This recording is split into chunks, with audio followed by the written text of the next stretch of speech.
Welcome back to the channel, guys.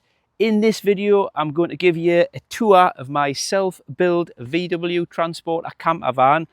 We built this van 5 years ago, so I'll give you a tour and you can see how it's holding up after 5 years of use. Right, so first off, just want to have a quick chat about the spec of this van when I bought it.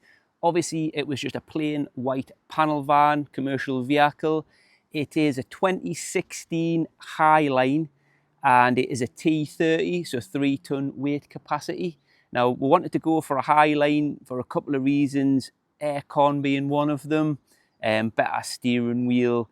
Obviously, the 150 horsepower engine and 6-speed gearbox were the main reasons behind it. Also, body coloured bumpers and a few other little optional extras like rear parking sensors, front fog lights, that sort of thing. But that was the one we went for, and this is what we ended up getting. Back in 2019 was when we first bought the van. So just to have a look at the outside of things before we get on to the conversion. So wheels and suspension, we have 20-inch wheels, which I would say do compromise the ride quality a little bit, but they do look pretty good. And this vehicle also has STX coilovers on it, which, as you can see, gives it a nice ride height to go with the wheels. Suspension's quite better than standard, I would say, in terms of ride quality. Is probably slightly firmer, but the ride quality is better. But other than that, brake calipers, not colour coded, but painted anyway. So painted a nice blue, so that was the kind of theme we were going with at the time. So the first thing in the conversion was actually the windows. I did all the rear windows first, and then after that I sent the van away to get an Austops pop top fitted. Now the pop top was the only thing that I didn't actually do myself, so we'll get that up now and I'll give you a look around the pop top. Right, so this is the pop top up. Like I say, it's an Austops pop top, and it has a grey scenic canvas. So basically scenic canvas means the front of it does completely open, but obviously it's all closed up there, just to give you an idea. Like I say, this has been fitted for 5 years now, so it's had 5 years worth of use, so you can see what it looks like now. Right, we'll jump inside and have a look. So we're inside the van now. So obviously this is with the bed in the up position, which does give you enough room to quite easily stand up. And if I pull the bed down, you shall see what the bed looks like. Promise that's not my Minnie Mouse bedding. But yeah, so that's it with the bed down. The bed's got a fairly thin mattress, but it is actually quite comfortable. But usually how we work it is our daughter sleeps up here and we sleep down on the bed below. But that's what the inside of the pop top looks like. I'll just kind of show you, the van came with a double front seat. So that has got it's a Caravan's, I think that's how we pronounce it. Caravan's dual swivel. It's a little bit awkward to get around. You've got to have the passenger door open and that sort of thing, but it does the job. And to be honest, there's 3 of us now, our family, and my daughter does sometimes like sitting up front, so it kind of does the job for us, I suppose. And on this side we opted for a alter rib bed, and the idea was obviously this material, we're going to get the front seats kind of done to match, but we've never got around to that yet. But one thing I would say about this bed is we went for the sliding version. I've never slid it since it's been put in that position. It is good for storing all your bedding behind, which I'll show you what it looks like from behind a little bit later. They are very expensive. They look good, but I wouldn't say I was that impressed with the comfort of it. And also when it's folded down as a bed, it probably isn't the most comfortable, and we had to get a kind of mattress topper to go on top of it to make it sort of comfortable at least. Just to give a quick look at what the bed looks like when it's fully folded down, this is kind of where we're at. So there's a decent bit of room at the bottom end here when you're sat on the front seat facing backwards. And that's the memory foam top bar that we had to get to go on top of the bed, and we just use it. It's basically just a double sleeping bag on top of that, a couple of pillows at the other end, and that is the sleeping arrangement for us. Right, just want to have a quick chat about the furniture. Now, I custom made all of this, so I can't quite remember the manufacturer of the furniture board, but it's a lightweight furniture board anyway. Ordered it in sheets and then kind of designed it to my own spec. Now, I'm not a joiner by any means, but what I would say is before going ahead and buying, because it is quite expensive, this furniture board, have a bit of practice, a bit mock-up of what you're going to do before you start obviously making cuts into very expensive furniture board. But I'll spin you around and give you a proper look around now. Right, so just to chat through this, I based the design on wanting a microwave, was why we kind of, went sort of custom, I suppose. So we just obviously with my daughter and things, having a little oven, which you do see in a lot of them, we thought wouldn't be the best. So we opted for putting this little hot point microwave in, which has been absolutely spot on so far. But like I say, I'll give you a bit look around. So this is little cutlery drawer, which would love it to be bigger, but hey ho. Cutlery drawer. And this is just a little storage cover, which we normally fill that up with food. In this one, I've got some of the electrical stuff you can just see in there. There's the main switch there, switch between if you're on hookup or the inverter, battery charger, and everything's tucked in up there as well. And obviously under here, we also have just packed up with all that kind of, it's the ramps you can see in that one, leveling ramps, and in this one, our little barbecue, dustpan and brush, dog bowls, that sort of thing in that one. And we shall move up here. We've got another little one here where we keep all our kind of plates, cups, that sort of thing in that one. There's also these two little ones up here, which they kind of get when we've got the van out and we're away camping, got kind of tea, coffee, biscuits, that sort of thing. Much the same in that one. I'll just flick the power on, and fairly untidy this one at the minute, but that is just a kind of large cupboard. We've got a couple of boxes in there, so keep bigger pans and just everything else kind of goes in there. Could do with a bit of a tidy up, to be fair. And that one is just got just another bit of extra storage above the bed there. So yeah, so that's the kind of all of the furniture. As you can see, say 5 years worth of being in the van, and it is holding up fairly well, to be honest. Hasn't been any major problems with it. Nothing has come, rattling around in the van. Haven't had any problems with any of it, to be honest. So yeah, so that's all good, and that is our furniture. So we'll just go straight on, I suppose, to the fridge. It's a Dometic. I think I want to say it's a CX50. I'll put what the actual model is on the screen now, but this has been absolutely superb as well. It's a compressor fridge. We've been to Europe a few times in this van and spent good sort of week 10 days in really hot, kind of pushing 30 degrees, and obviously vehicles kind of suffer from the heat even more, and that fridge has worked absolutely fine. So yeah, so we're more than pleased with that. Like I say, the microwave I've touched on, it's been spot on as well.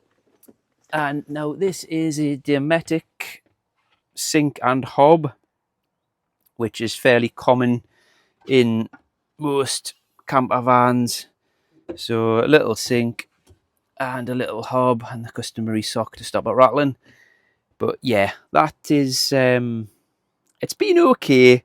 It's the quality of it's okay.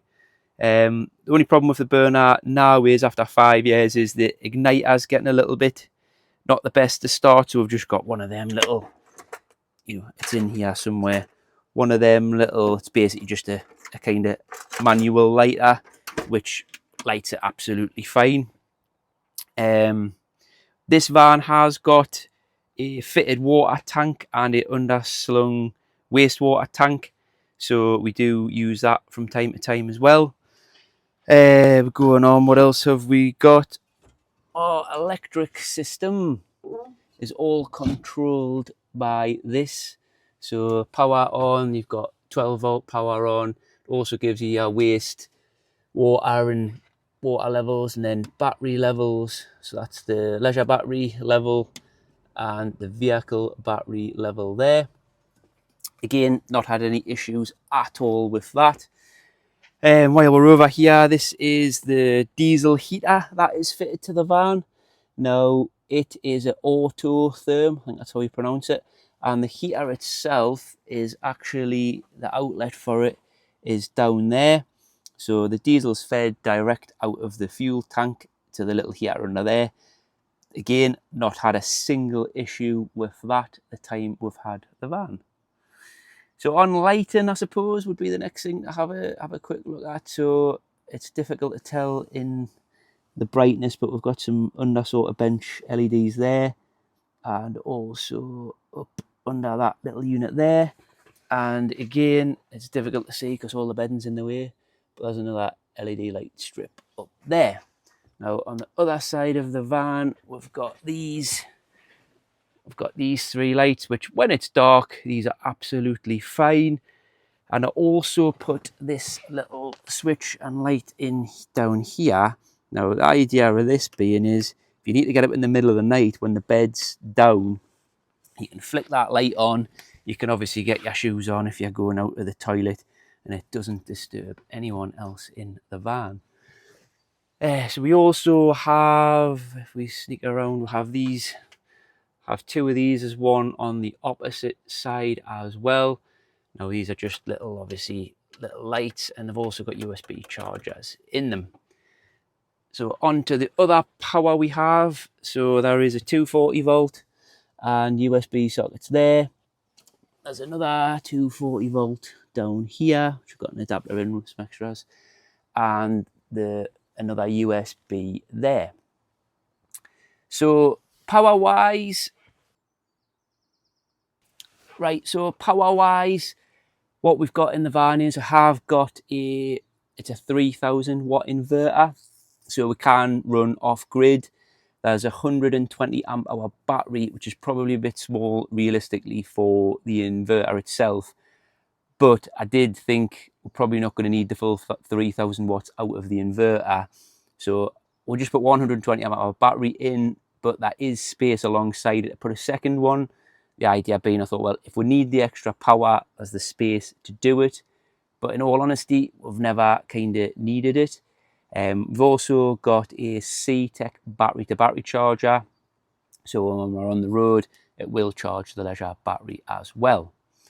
Now, on the electrics, that is probably the only thing I would say I would do differently now. If I was starting this conversion now, I think I wouldn't bother with the gas hob. I would just go for this size of van, I would go for a single induction hob. Same size inverter, because it's, you know, it's fine, would be fine for a single induction hob. And I would obviously put that, I'll probably go for lithium batteries. Although they're more expensive, I'll probably go for around about the 200 amp hour lithium batteries. Now, I might actually well change this setup at some point and do a video on that, because I think that is my next plan to do with the van anyway. Right, so we've got all these windows, so we're going to need some way of stopping the light coming in. Now, these are self-made, and these are just cheapo IKEA blinds, and obviously, yeah, kind of a frame and everything built. Now, you know, they do a job. That's what they look like down. I think they look fairly tidy. Now, obviously, because they're all kind of custom made, so that's the same. The one back there is exactly the same, and the one on the kind of right side of the van, driver's side, also kind of built using the same method. Now, it was a little bit awkward, but my goodness, I saved a hell of a lot of money doing it this way. Obviously, you can buy ones that are ready to fit straight to, these sort of type of vans. But like I say, 5 years, I will be honest, this one, because it is on the sliding door, has had one or two small issues. So the first being the actual mounting screws after a couple of years, just obviously opening, shutting, slamming the door, the screws came slack, but that was just a case of tightening them back up again.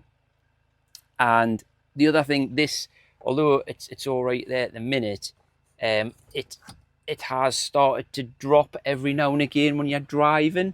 Now again, it's just that one on the sliding door. The other two in the van are absolutely fine, but I do think it's just because with the door getting constantly slammed shut, it obviously shakes it quite a bit. But I mean, they are a massive saving doing it that way over the ones you can buy off the shelf. Now, I get this probably doesn't look all that tidy, but we do keep the van kind of almost ready to go, bar obviously food and kind of, clothing, whatever we'll need for the trip.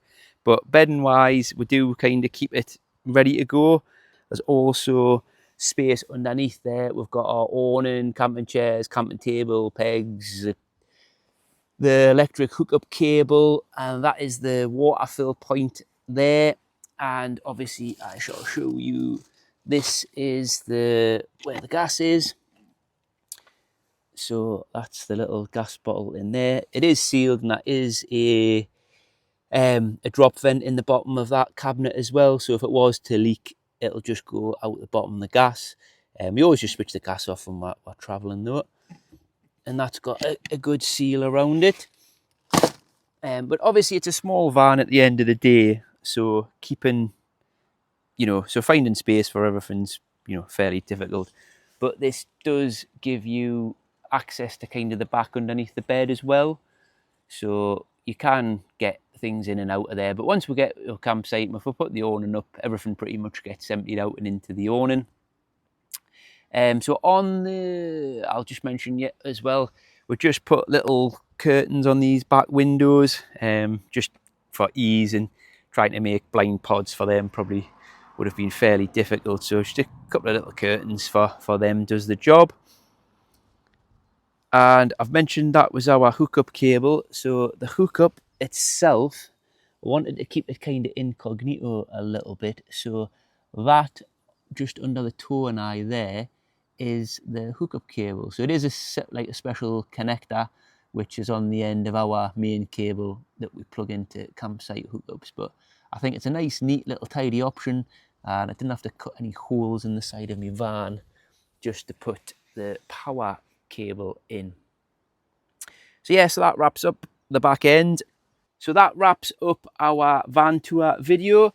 If you've got any questions about it, you can always leave a comment below. If you've liked this video, would appreciate if you like it and even subscribe to the channel. If you want to see a little bit about the actual build of the van, I will link the video, which is more of a catalogue of photos during the build. I'll put a link to that in the description and on the screen around about now, and you can check that out if you'd like. So thanks for watching, and we'll see you in the next one.